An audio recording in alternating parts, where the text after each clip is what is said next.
Hello, everyone. Welcome to the Life Science Rundown, the podcast where we discuss current regulatory complexities facing the life science industry and explore innovative ways to overcome those challenges. I am your host, Nicholas Catman, President and CEO of the FDA Group.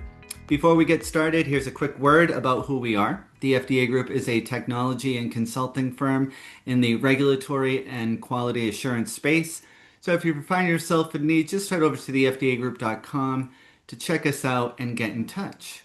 So today, before I introduce our guest, I want to talk about what we will be discussing, which is how can modern executives redesign their leadership approach to effectively integrate AI into decision making, balancing speed, data, ethics, and human judgment, where when the expectations, risks, and responsibilities of leadership are being fundamentally reshaped by AI-powered systems. So, joining me today is Sid Bhatnagar. Hello, Sid. How are you? Not too bad, Nick. How are you? Thank you for having me. Absolutely. So, before we jump into the podcast, would you kindly introduce yourself? Yeah, sure. Thank you again. Name is Sid Bhatnagar. I get the pleasure of um, uh, representing as a CEO for ASQ, American Society for Quality. A little background about me in this context. I'm an engineer by trade. Majority of my career has been within the technology, strategy, and implementation side in multiple different industries. Manufacturing majority is in financial services. So the Mm. pace of change in financial services tends to be a lot faster, as you can imagine. So I've had the pleasure of, working within the technology space as a CIO function for many, many years, and that's the core competency. And then have served as the operational head, COO, and chief of staff for ASQ, and now get the pleasure of serving our members as the CEO for the last about 3 years. So I'm looking Okay, forward to the conversation. wonderful. Well, I'm excited to hear your insights. Well, without any further ado, let's jump right in. So, Sure. how is AI fundamentally reshaping the expectations and responsibilities of today's executive leader? No, that's a great question, right? I think when you start to think about what was the function of the executive before, it was really about decision making, right? Providing the information. So it's no longer just about decision making. Executives from now really need to be stewards of AI, right? Mm. And when I talk about executives, especially in the CEO function, there is a significant amount of pressure coming from board members and investors as they see the AI conversation taking place at a larger scale, right? So the pressure for the AI, executive is not only a decision maker, but also what I would say is the driver of AI culture, right? Before it used to be, it's a tool, take any other tool, right? It used to come out of whether it be technology or the business itself. Now, the fundamental shift uh, in AI as a tool is coming from the top down. And when I say top down, investors are expecting a lot more return or utilization of AI, right? To be able to drive operation efficiencies. Board Mm. members, as they start to think about how is their product or service gonna be better or in line with what is expected out in the world when you start to talk about chat form, when you start to talk about LLM models, right? Mm. And or other tools. So the the executive role has to be a lot bigger now with AI being in the forefront, right? So Mm. that's where you start to see the shift happening. Uh, Insights, speeds of insights, Mm. when you start to really think about how does the executive get information? Mm. Historically, you put out a problem statement, you go to your directors or VPs, and you say, I really want to understand X, right? No, now executives can get that information, credible information with the right resources at their fingertips, right? Mm. Have a cup of coffee, ask a couple of questions to pick it, OpenAI or Claude, and start to understand concepts and ideas a lot quicker. Mm. So the speed of how actionable items are coming to is shrinked quite a bit. Mm. So when I'm going to my directors and VPs, I'm really not only going with like, can you find this out for me? Now I'm really going with, hey, I've done this research really quickly, and Claude said X. Can you validate that for me? Mm. So the project that used to possibly take expectations that used to take 6 months have consolidated to 3 months, right? Yeah, my perspective about reshaping responsibilities in the executive suite is decades ago we didn't have IT departments. And what I think is evolving is I think we need to have a fully dedicated AI department that is separate from IT. And one of the things that I've been seeing just in terms of titles, which I think is kind of moving in that direction, is either the use of the acronym AI or digital. So I see AI and digital kind of separating from IT. So I think that's Yes, something that executives shouldn't be surprised by, is if there is a, wholly new formed department solely focused on that. And actually, at the FDA group, we're going to be we're in the final steps of hiring an AI consulting firm. that's great. And I don't see it as a project. I see it as being a long-term, ongoing relationship, just like we have with our accounting department or our IT department. This is not just come Mhm. in, take a look, fix some things, and thank you very much. It's really going to be Yes. integrated because you can't wait a year, No, right? You you could can't. It's always moving do, fast. yeah, you could always do annual planning until today, Yes. right? So annual planning Yeah. doesn't work. What does And I it would, look? and Oh, I, good. Yeah, and I would just add to that, it also depends on the culture of the organization, right? To you, it's let's create a department. Sometimes what I'm also seeing across the board is, do you have a AI expert within departments? So when you talk about marketing, sales, customer service, right? So ASQ is in the business of continuous improvement, organizational excellence type as well, right? So when you start to say who really owns it, I asked this question in a room full of executives the other day. I asked I that. said, I did the same. who owns your AI strategy? And I got different answers, right? I I did think too. it's really going to the right now, what it feels like is who knows AI best within the organization. Let's put it Mm. on them. So Oh. I think it resonates, Nick, when you start to talk about what do we need Mm. to be able to drive a successful AI strategy and and the mindset of scalability because Mm. it's moving so fast. It's not a I'm just going to plug it in. I'm just going to install this product and give everybody access to Copilot, right? Mm. And let them go free because you really start to talk about governance and information protection and all of that stuff as well. Yeah. Interestingly, that was the last cross-panel question that I asked because I knew everybody was going to have a Right? different answer. So one of the panelists said, I gave him, six different departments and That's said, right. who owns it? He said yes. I argued it should be an ID department. Yep. And then I had another person in the audience, speak up. I really liked his better than mine, which was he organized it kind of like the U.S. government. So there'd be an executive branch, a legislative branch, a judicial branch, and I can't explain it as well as he did. Sure. But after he was done with his opinion, I said, I think we have a winner. Yeah. Um, Nice. so it Yeah. was really interesting, and I'm excited to kind of see where we go from here. Yeah. I don't think there's one Um, perfect answer, right? I think that's the beauty of this. I think there's not a perfect answer because it touches everything. yeah, So it's yeah, what and we what have makes to it be successful for your org. yeah, we have to be willing to shift, right? So Yes. what we think might make sense, maybe that's 80%, but Yes. then you learn some new information and you have to make a shift or a tweak That's right. because that's going to give you, a more optimization.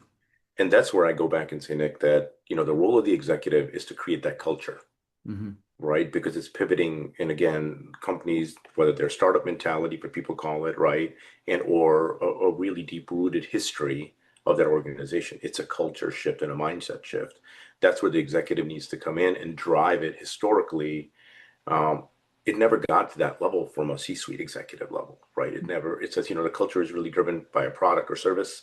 Now the pressure is coming from the top, from the board and the investors, right? And when you start to talk about the new workforce that's coming in, that's really utilizing AI, whether it be generative AI and or others, right? And what their expectations are to walk into an organization that is mature in their technology ecosystem, because I work with a lot of next generation or young professionals, right?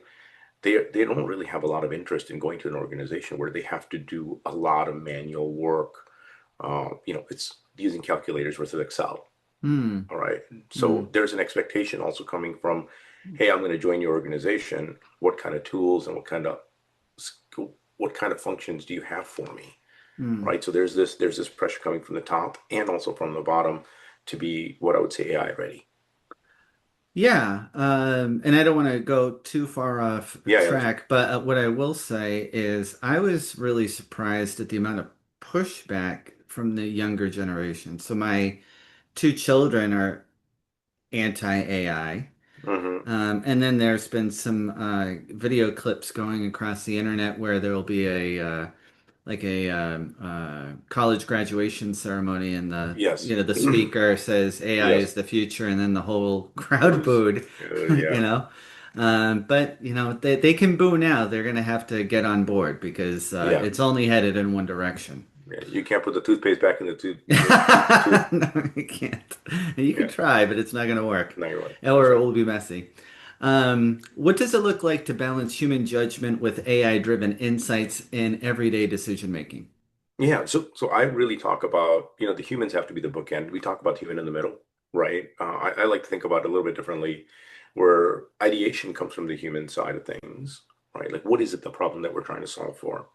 Then you use a tool, AI, pick it, whatever department or whatever function it is, and then validation comes from the human, right? So it really becomes the tool, um, bookended with human beings, Mm, right? The human intelligence side, not the artificial intelligence side. So that's number one. It becomes critical to be able to identify problems and not get caught in this loop of AI doing the AI thing for AI to AI, right? So I think it's that side of it. Um, the other side is the balance of governance, right? When we start to talk about um, who sets the governance, what do we allow it to do, where do we allow it to play versus not? What is off limits? Which departments and or information is off limits for AI consumption, right? I mm, think especially on the healthcare side of it, there'll have to be decisions that are made, especially when you start to talk about these public language models that you're feeding information into, right? Some of that is where I see us playing a bigger role to set the governance structure. Because mm, once we have that, then you can replace the tool to do the job that you want it to do, mm, rather than, just letting it loose and having us be reactive to it, mm. being a lot more purposeful and focused around which are the problems we're trying to solve for, identifying those and being uh, measured uh, in delivering results, which is also going to be important. I think we'll talk about ROI a little bit later on, but Yeah. The the necessity to have so if we remember when AI first came, right, and we hmm started talking about it, and we started talking about the concept of people losing their jobs. If you yes. remember, in the early days, the number one job was radiology. Remember? hmm Everybody said hmm radiology. Yep. Gone. Well, they Visual. didn't Yep. leave.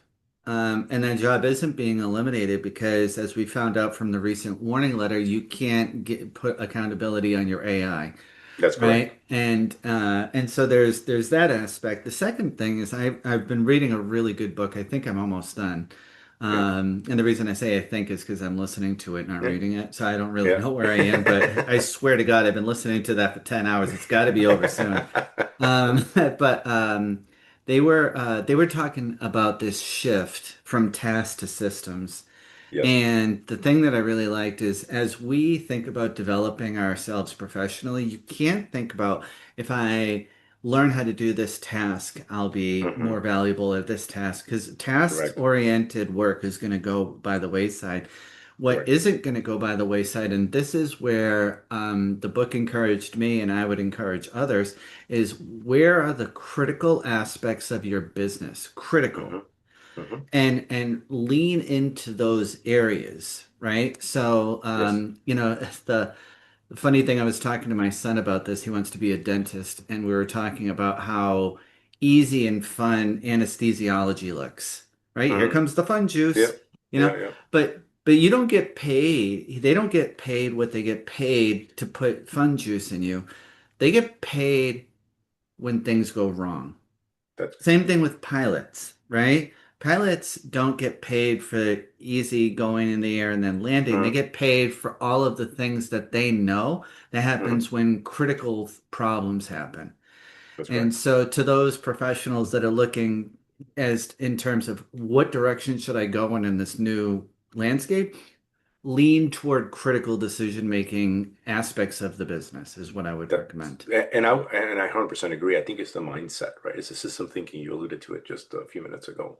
That becomes the important portion. Like Hmm. for us, especially for the ASQ side, it's all process thinking, system design, right? Like root cause analysis kind of stuff, because things are going to go sideways on you, Mm. right? Regardless of what you pick a system, pick a tool, any tool, right? Hmm. But to your point, do you have the mindset? Do you have the skill set to be able to do the system design and thinking?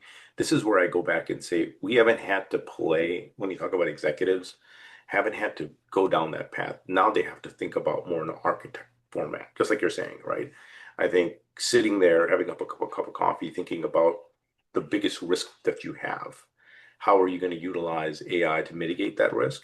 And how much of that risk is from AI? Hmm. Right. Well, I think that's a great transition into the next thing I want to talk about, Mhm. which is executive performance. What are the opportunities where AI can enhance that, and what are the biggest Mhm. risks? I think the opportunities are endless, right? I don't think we've all figured them out because the world of artificial intelligence is changing so quickly, right? That opportunity is going to arise. I think to our earlier conversation, do you have a good understanding of the system of your organization, and do you have the right people in? It also goes back to having the right team, right set of leaders that are coming into you that have the right mindset to be able to identify the system gaps Mm. and create opportunities, Mm. right? So I think that's where the opportunity, right? The risk is the skill set risk, right? How do you build a team that can be future ready, Mm. right? And AI is moving so quickly, and there are a lot of individuals that are saying, "Listen, I don't want to do anything with it." Or I know I'm supposed to do something with it. I'm quite not there in my career yet. I don't really want to upskill and reskill my whole department. Mm. All right. And then by not doing so, you get left behind. Mm. Right. How Can do you stay you competitive? can you expand on the mindset?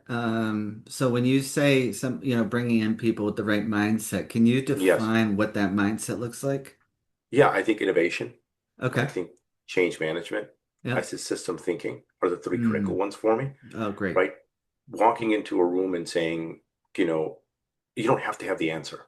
Mm. You're not bringing in people that says, I've done this 200 times before, Mm. because they're never going to be able to make that statement with things that are moving so quickly. Yeah. But being able to and willing to say there's something new that's happening, Mm. and let's explore that, not Yeah. implement it, Yeah. not just we're not talking about what I talk about, the leading edge, not the bleeding edge, right? I think Mm. you don't want to be in we as a not-for-profit, we cannot be on the bleeding edge because we Mm. can't take financial risks to be able to try things out as a R&D function, Mm-hmm. right? So Yeah. going back to your point, having that right mindset in the leadership team becomes a critical one. Yeah. And in order for you to do that, you have to live it as an executive. Yeah. You have to be able to ask the important questions, right? The way I refer to it normally as this healthy tension, right? The goal for the executive is to pull enough that it doesn't break, but enough tension that you're pulling people along. And Mm. that's the difference. Historically, it was maybe more of a push, right? So when I talk to other executives, I said, how much are you exemplifying that behavior of innovation, of Mm. system thinking, and change management? Because the change management side of it becomes even further more critical, because we talked about here's the risk, right? If the risk is that an organization is going to be fully automated, people are going to find themselves, and I think we're talking about staff and team members and uh, the employee side of things. Um, you will have to manage that cultural component, Mm. because the moment people start to fear for their jobs, right, innovation shuts down, challenges for change shuts down. So how do you end up building that ecosystem? And that becomes the role of the executive. And I think that's a risk, right? Because I don't think people are playing in that space, or had to in the past. Different problem, but this is a massive change within organizations. It's really interesting. The one thing I was going to ask or add rather, when you talked about mindset, and I don't mean this in the cliche sense, but in the Mhm. definitional sense, which is we need dynamic people Correct. in the most definitional sense. And then in terms of as AI advances within an organization, I think There is a responsibility of the executive, and I think there's also a responsibility of the employee. Yes. So the responsibility of the executive, I think, is, and I'm going to piggyback off of what I learned in the book Reshuffle, which is Hmm. encouraging your employees to understand that we're not in a task-oriented environment, we're in a criticality-oriented Hmm. environment.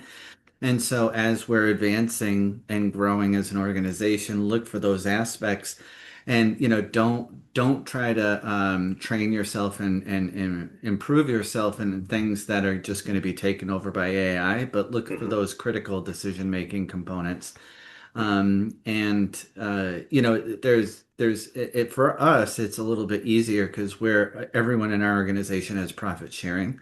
Hmm. So when it comes to making difficult decisions about headcount, Hmm. at the end of the day, the thing that kind of helps us make the correct decisions is what is in the best interest of the company, which is the stakeholders and the Hmm. shareholders, which is every single person in the company. Hmm. So as much as I think we want to say, AI isn't going to take everyone's job, which is that's true. It is going to make task-oriented positions irrelevant. Hmm. And so I think it's important for those people that are in that space, you have some time to train and further develop yourself as a professional Hmm. to try to avoid some of those pitfalls that will be Hmm. taken over by AI. I would agree with that, and I think I find it very important, critical almost. It's our responsibility as executives to make sure that we build a future employee. It is also, I feel, our responsibility to upskill and reskill the talent that we already have that's very committed to the organization, right? Right. We have a significant amount of tenure at ASQ. We have individuals that have been here a year, and then we have Hmm. individuals that have been here 35 years, That's right? great. So I find it critically important as an executive to make sure that we're upskilling and reskilling Mm. individuals across that platform, Hmm. right? Because it's our responsibility to the employee to make sure that they're appropriate. Now, that also being said, if they're seeing us go right, Mm. we're starting to utilize AI in a constructive way, and we've provided the skill set, and they say, "I don't want it," right? Then those conversations around we're really headed this way, right? The Mm. cultural fit. Mm. But I talked to our people operations team, and we are starting to put some programs in place Mm. that are going to help our teams upskill, I right? like that. Because I do think it is our responsibility as executives to make sure, whether it's somebody that's new or somebody that's been around for a while, to give them the tools that they need Mm. for the future. Yeah, and so it requires us to be, as executives, to be proactive. So I talked That's about correct. the philosophy. You Yes. talked about the traction, which is Yes. okay, take that philosophy and give it traction. Yes. And the entrepreneurial operating system, which is what we've implemented here, says we say, is this the right person in the right seat? Yes. Well, if they're the right person, that's great. If you see them being in the right seat, but that seat is going to become, for lack of a better term, irrelevant, I think Hmm. to your point, if you're being a prudent executive, then you're being proactive about saying, hey, I see this thing dissolving. So where can I put this right person? What's the next step in our growth? And is there an opportunity for me to be able to transition that person to an adjacent function? And that's it. And it all starts with the culture, and the team has to be able to trust their executives, Hmm. especially in the context of AI, because they don't know where the strategy's headed, right? Hmm. Same concept as when the board needs to trust the executive in this scenario that the future state of product or services that we're going to bring into the table Hmm. are going to be aligned with what's best for the industry, what's best for the organization. So Hmm. I really did talk about the culture, right? I think we've implemented the culture of TACT at ASQ, which is focusing on trust, accountability, collaboration, and transparency. And that allows for us to create those pillars. And regardless of just the AI initiative, that's the fundamental culture that we move forward with. And Hmm. AI fits into that. Hmm. I want to go into an uncomfortable place and a Yeah, challenging please. place that we every executive is going to face, which is what if you have the right person Hmm. and there is no C. Hmm. Um, I mean, there is um, the best case scenario, which is Hmm. we find a place for every person Hmm. in the organization, and then there's Yes. reality. So Hmm. let's talk about that uncomfortable reality. What are your thoughts Sure. on that? So I think if you have somebody that's willing to upskill and reskill themselves, Hmm. right? So the hard truth is if the organization shrinks and is not growing, then Hmm. you have to make a hard decision. And as executives, as leaders, we are we are tasked with making those hard decisions, right? So if the organization is shrinking, there is not a revenue in the board, or the investors are putting a significant amount of pressure. Those decisions have to be made, whether it's the right person or the wrong person, right? So I Hmm. think we can't create jobs to keep good people around, Hmm. as much as we would want to, right? Reduction in headcount is never easy, right? And for me personally, it's something that I take very, very seriously, right? And I feel it.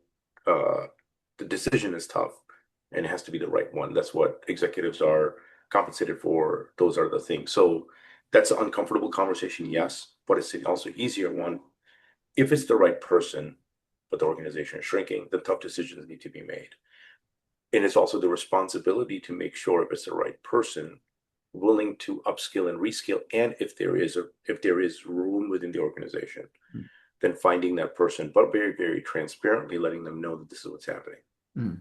Yeah. right?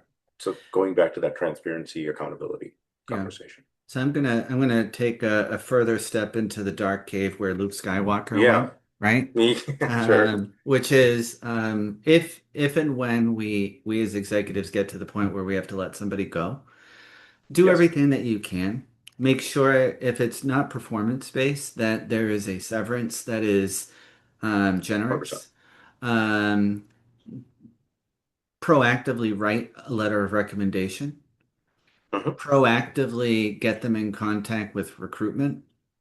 Hmm. And do whatever you can in order to maintain that level of goodwill that was given first by the employee. 100% agree. Yep, yep. Well, speaking of this subject, let's put that on the executive. So, what are some skills that we need to, or what are some areas where we as executives need to upskill that maybe weren't essential just a few years ago?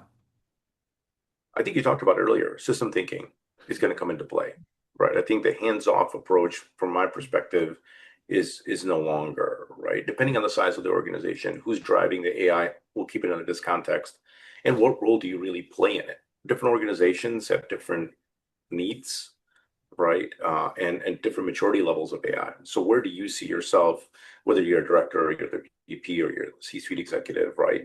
So that's very different because it's not a tool, right? So like when you talk about CRM, ERPs, that's something that the department can do. Yes, we need it, sure. ERPs need to happen, right? GL systems need to go into play. Finance can handle that, right? CRM can be handled by others. AI is very different in that context. Like, what role are you playing? So that's what the question I would ask, depending on the organization. But you have to have a role Mm, in the AI strategy as an executive. And again, different organizations, different cultures, but that's very different than the past where executives have played. Right? System thinking at scale, mm, okay. right? It's a big one. Um, and then governance, Mm, right? I think really being able to, we talked about accountability a little while ago. The buck still stops with the executive, mm, right? The CEO, mm. whether they're coming from the board level or the staff level. It's so funny because it almost seems like it's an oxymoron where AI is supposed to make our lives easier, but it's actually demanding more of us. Hmm. So, I was the analogy I was thinking is, in school I learned things, and then in my undergrad, I learned how to learn things. And then in graduates, you learn how to, even think more analytically and advanced, right? And so I Hmm. think in this new area of AI, um, I think it's going to push the boundaries of maybe what was adequate for an exceptional executive, I think no longer is Hmm. adequate. I think so it's very funny. It's actually pushing us to improve ourselves as much as we thought it was going to make life better. And I think two things can be Yeah. true at the same time, right? Yeah, I couldn't agree more. And slow down to speed up, right? I think we Yeah. have to make sure that we have to take the right step. You Mm, alluded to it earlier as well. Identify the problems that it's going to solve, but be mm, in the room for those conversations. I also think about, again, we touched on it, and it's an important change management conversation. mm, A lot of people are out there knowing that AI is going to be utilized by mm, organizations, right? So how do you create that sense of security, right? mm, Again, system wide, it was very different for executives, right? They to take a back seat. Yes, a tool will get implemented. Yes, you have to do work differently, right? But in the context of AI, it's coming from all angles. It's coming from the personal angle. People are using it for their personal use. It's coming from a corporate angle. So I do see the roles shifting in the skill sets when you start to talk about, I'm not talking about coding, but more on prompt engineering, mm. right? Yep. We never had to really talk about that, but executives are going to need that skill set Mm. It's because when I almost like start to think that could be a about, new course. Instead of college writing, it's prompting, yep, right? prompting for executives, right? Because as Yeah. they're going out there, and I do it, and I don't know if our team appreciates it, but just being a technologist, I'm able to go out there and do a lot of my research or work, right? And bring something that's already half baked to the table. I Hmm. alluded to it earlier. So that cycle of what am I looking for becomes a lot shorter. Mm. So in turn, times become a lot shorter on the deliverable. Something that used to take 6 months is now I'm expecting it in 3. Yeah. Yeah. So our expectations have to adapt as well. I'm going to ask you to That's exactly right. I'm going to ask you to put a stake in the ground, okay? What areas of Yep. leadership, and I'll give you some examples, but it's not restricted to these. It could be Hmm. strategy, operations, talent, customer experience, Uh-huh. or any other area of leadership. Which do you think stands to benefit the most from AI? So I'll tell you from a dollars and cents, it used to take me 2 hours. Now I can do this in 20 minutes. Mm, Operation is where you're going to get the bang for your buck. Now, how it becomes and plays within your organization, that will be up to the leadership team to identify and define. But I think there's some reality there. Customer mm, service side, right? Being able to respond to customers, creating chatbots with knowledge bases that are out there, like that's your real bang for the buck stuff, mm, right? The larger conversation that's going to benefit is talent. We talked about that a little bit, right? Upskilling and reskilling. mm, That's going to be where you start to really get the benefit of AI. If you mm, invest in talent and upskilling and reskilling and system thinking, design thinking, then it's a longer play, but then you have mm, the basement of the foundation built, mm. right? So Yep. those are the two biggest things that I think about, that you're going to start to see. If you're in the Mm, research space, right, information gathering stuff, that's the third one. I start to mm, think about not business development, but product development side, right? Staying informed, especially when you start to talk about life sciences, right? Trying to get a better understanding and access to information. So from a regulatory perspective, it's great, right? Because you're able to get the standards, you're able to understand them, you're able to get access to them. So I also bucket that into operations, but um, that's where I see the biggest bang for the buck, for AI to go, make a real difference. makes a lot of sense. Let's go into this concept of mindset, which I thought you did a really good job of. So when it comes to mindset, there you've got the Hmm. people that get it, Hmm. okay? You got the people that will never get it, but I want to focus on the people in between. They're on the Yes. fence, Yes. right? And we know the cost of replacing people, Hmm. be it financially, emotionally, etc. Indeed. What would be your advice to executives for the people in the middle, right? Because you don't have to worry about the Hmm. people that get it. The people that are Early never going to adopters get or it, there's laggers, yeah. nothing you can do. The people in between, what would be your advice there? You have to build advocacy, right? Number Okay. one, or what I would really be transparent around is what are we trying to accomplish together, right? You have to have that buy-in. You have to have that change management mindset to be able to say, why are we doing this? Mm, Right? Why is it important to the organization? mm, Why is it important to the brand? mm, Right? Why is it important to you? mm, Because a lot of times resistance to change is fear, right? I'm going to lose my job. Well, you have to create that sense of security to be able to say, listen, we're investing in this so you can work smarter, not harder, mhm. right? And we're committed together to make this happen, Yeah, right? And that's where it becomes critical because you'll never be able to do it alone. When I say you, I mean the leadership team, right. right? You're going to need those majority. You're always going to have laggers that are going to say, listen, I'm not really interested. I like my calculator. I don't want to use Excel because I'm very comfortable in that space. And there is a Hmm. space for them in the organization, to a certain extent. Yeah. Right. So that's what I would say. And I liked how you came right off the bat with advocacy. I think it's also a couple things. First, I think we need to say it over and over in different ways Yes. because one of those Yep. messages is going to hit. I think it also advocacy can't be limited to one person or one department. I think it has to be Hmm. shared throughout the organization.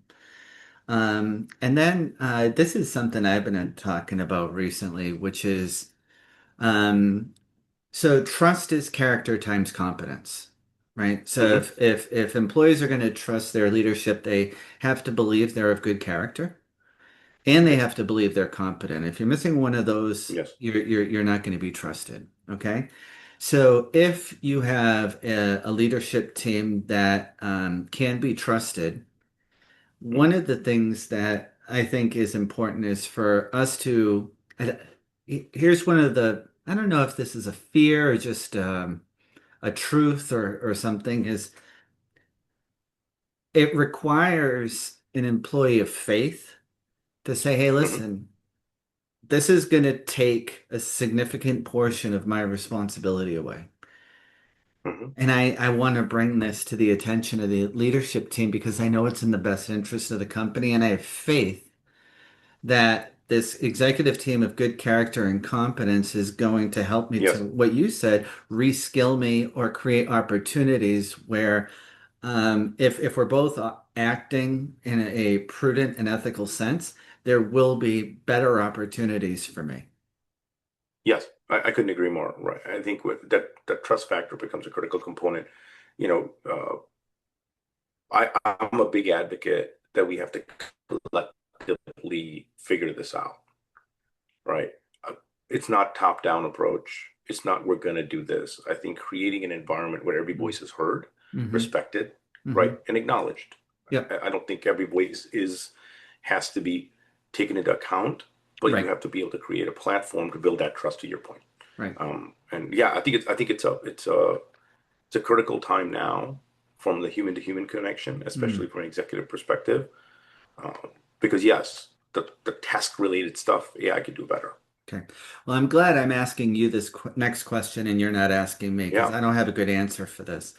Yeah. How can leaders ensure AI systems are ethical, fair, and aligned with organizational values? Yep. So I think we have to be purposeful. You heard me talk about that a little bit, right? We can't retrofit ethics, right? I think you have to start with what is it that the organization stands for, right? And then you have AI work through it, right? There are a lot of functions and tools, information that you feed it, right? Has to be looked through the lens uh, of ethics, right? Because you'll create biases if you feed it biases, Hmm. right? So it becomes a very, very purposeful, and we're fortunate that we are in the business of standards, right? There's not really much gray there. It is or it is not compliance and so on and so forth. So that makes it a lot easier. But when you start to talk about other associations that are implementing AI, that might have a bend, right? Or that could have a bend, not necessarily have a bend. Are you feeding the right, what I would say is data quality matters, right? So when I start to think about fair and ethical, these aren't terms that we can just, check a box in Hmm. and say, yep, it is a continuous effort to make sure that we are creating systems that are representing the information that we provide, uh, and through the lens of ethics and fairs and our values, right? And and we have to make sure that we're doing the hard work necessary to govern them accordingly. Yeah, and to your Because you let it point, loose, and then it's gonna have some challenges. yeah, and to your point, it's got to be good data. So, in It the does. conference I was at last week, excuse me, they said, data is not the power. Data, Mhm. and they used this analogy of salt water, right? There's not a lot you can do with salt water, but if you Mhm. filter it, it really becomes a valuable element or thing that we need. And so it's not just data as power, it's good data. And I think a lot of us are starting to come to the realization that when you think you're ready for AI, you're going to find out pretty quickly you're not because you got to get your data in order, That's right. Data right? quality is critical. We ended up launching a smaller specialized credential because of exactly that, Oh, right? So we have a data quality credential that we pushed out there, and it's been getting good traction oh, because great. without that, we have Yeah, innovation, we have risk, and we have data quality. yeah. Those are the three that we kind of focus on. They're smaller, but it allows for that mindset of quality professionals to be able to that we can talk about that on a whole different level, different day. What does the role of the quality professional look and feel like in the future state, And I think right? it's amazing how again, just speaking to this idea of faith, Yes, that everybody is so focused, understandably so, on what's going to go away as yes, opposed to what's coming. that's right. Right? That's And correct. and we and the reason it requires faith is because we don't know. We don't know We don't. yet. If We we don't. already knew what it was, we wouldn't need faith, That's right? correct. But if we have faith that there are going to be these new opportunities, to your point, that new what did you call it?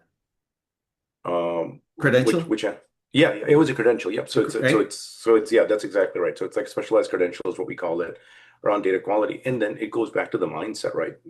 And again, it's a cliche statement, but I'll make it anyway. You can't drive forward looking in the rearview mirror, Mm, right? It's right. here. It's coming. It's already here, Mm, and expectations are out there from different industries that you support, right? I joke around with the team a little bit, but there's truth to it. We're not for profit. We do not mm, have Amazon money, right? mhm, But our clients, our members expect Amazon experiences, mm, right? To be able to provide information before I buy things on Amazon I didn't know I needed, right? But right. it's this predictive analysis kind of component, but how do you create that value chain? Love it. Right. So that's where I think I'm a big advocate of the future state, but I will tell you there's not um, there's not a destination. We're all trying to get through with AI because it's going to change quite rapidly. Well, let's talk about money. So, how should Yeah, executives evaluate the ROI of AI investments and communicate those results to stakeholders? yeah. I think having an executive team and sitting down and identifying opportunities where they exist operationally, for example. The other thing I would also say is ROI is one, return on investment, but ROT, return on time. Hmm. I think when you start to take a look at, a function that used to take 5 hours now is going to take 3 hours, right? That's real dollars and cents from a productivity perspective, right? So if you're looking to invest $1 and get 10 back, you're going to have a really hard time trying to justify that today. Hmm.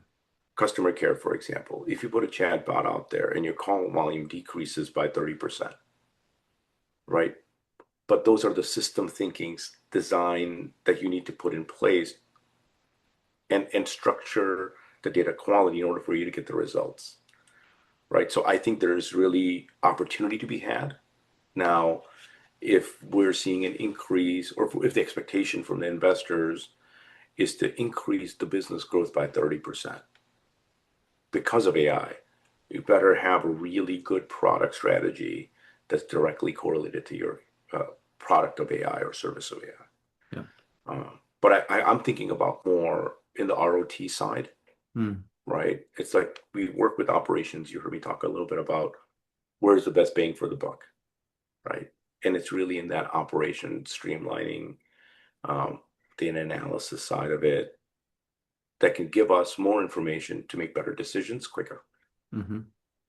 That's where my head is because I think right now, unless until I'm launching a product that's related directly to AI, it's going to be hard. We're not in the business of creating that level of product. We're not in the cloud side of the world. We don't have a subscription model that's based off of that, so I can't.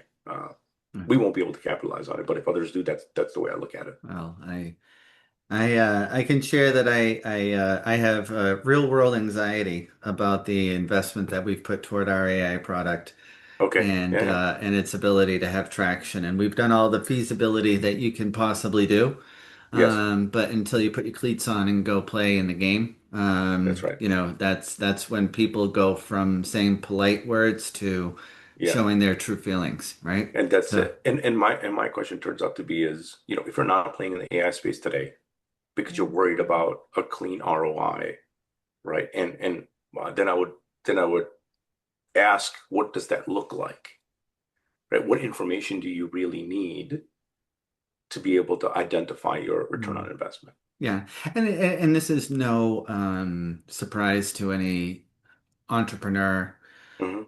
executive, which is you know, it you're used to trying things and them not working. Hmm. And so Yeah. making sure that when you're moving into the space, take your risks and Hmm. understand, the upside and the downside and Hmm. just, keep doing what you've always done, right? Risk is not a bad thing. Calculated risk is even better, right? I think Right. risk without without uh, guardrails is a problem, Yep. and it's something that, from an executive perspective, you said it earlier, the competency and the character.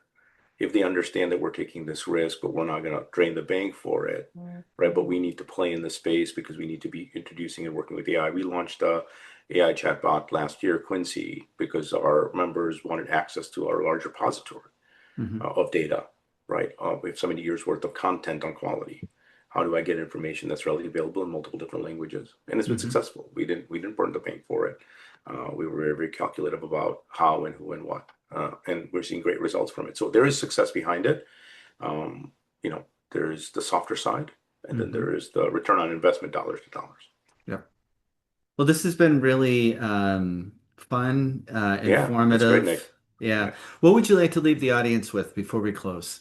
I think I'll take your words, right? I think be excited, look to the future, experiment, and trying to figure out where the industry's headed that you're in. Life science is a great space for it, right? I think AI's got some really, really great things that it can do, Mm. but it's going to take individuals that are listening to this podcast to go out there and explore, and bring ideas to the table. I'm a big advocate of. I tell my team all the time, you have an idea, you know, give me three ideas and one recommendation, Mm. right? To go out there and be inquisitive, Hmm. be innovative, because like we said at the starting of this podcast, we're not making U-turns here. I don't anticipate, the toothpaste going back in the tube, at the context of AI here.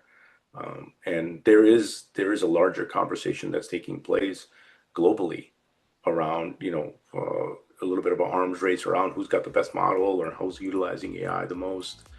And there's a lot of governance there. So just do it carefully, do it with buy-in. But that's what I would say. I would say be curious, think about innovation, and go out there and do the work, which is fantastic. Yep. Sid, thank you very much. For Thank you, sir. everybody, for everybody listening, as always, if you find conversations like this valuable, please share it with a colleague or your professional network. Subscribe to get updates of new episodes at thefdagroup.com/podcast and follow the FDA Group on LinkedIn for industry updates and cutting edge insights. If you'd like to talk about project or resource needs, just head over to the FDAgroup.com to get in touch, or feel free to connect with me personally on LinkedIn. Thank you so much for tuning in, and we'll see you all in the next rundown.